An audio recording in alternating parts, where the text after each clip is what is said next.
Karena itu di dalam habilitasi mendengar disebut juga sebagai habilitasi keluarga. Karena semua anggota keluarga harus bersama-sama membahasakan anak.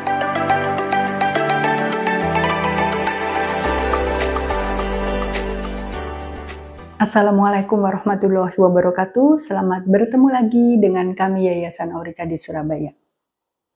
Di Aurika, anak-anak yang mengalami gangguan pendengaran harus menggunakan teknologi pendengaran yang sesuai dengan kondisinya masing-masing.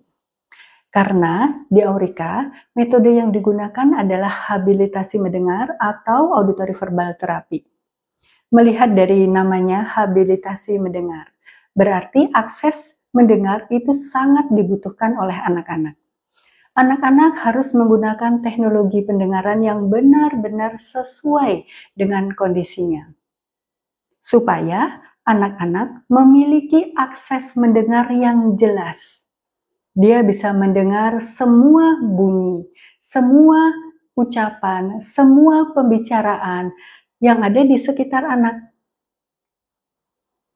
Sehingga hal ini menjadikan tantangan yang cukup bagi sebagian besar orang tua yang ada di Indonesia. Teknologi pendengaran yang sesuai dengan kondisi anak itu tidak murah, harganya cukup mahal.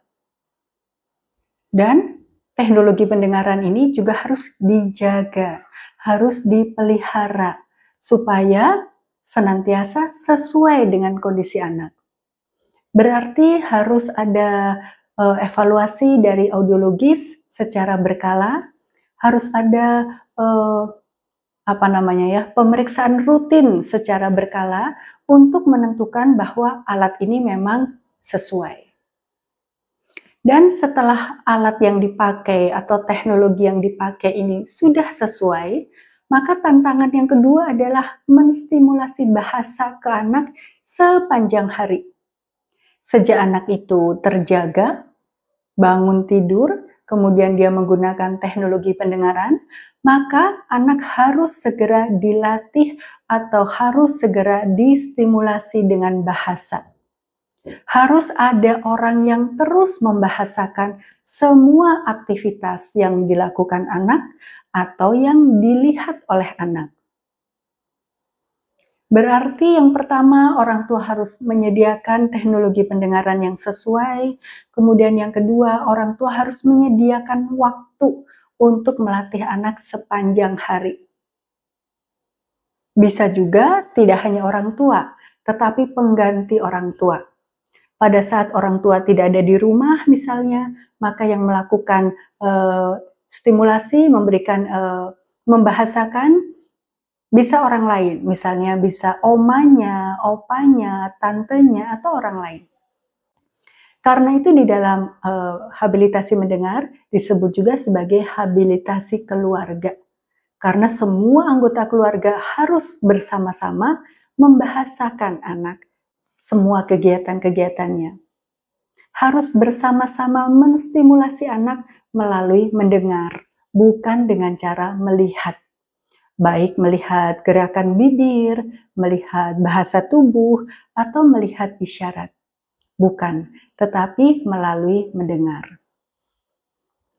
Dan tantangan ini menjadi semakin terasa bagi orang tua yang tinggal jauh dari kota-kota yang memiliki center-center habilitasi mendengar. Untungnya, sekarang banyak sekali tersedia terapi online. Sehingga orang tua yang jauh letaknya dengan center tetap bisa melakukan habilitasi dengan baik dan terstruktur, tersupervisi selalu, dibantu, dikawal oleh para terapis-terapis. Hasilnya bagaimana? Hasilnya tetap bisa efektif. Terapi online sudah disusun, diprogram sedemikian rupa, sehingga bisa membantu orang tua yang tinggal jauh dari akses sensory, dari akses audiologis. Orang tua tetap bisa dilayani. Bukan hal yang mudah memang, tetapi ini bisa dilakukan. Tugas kita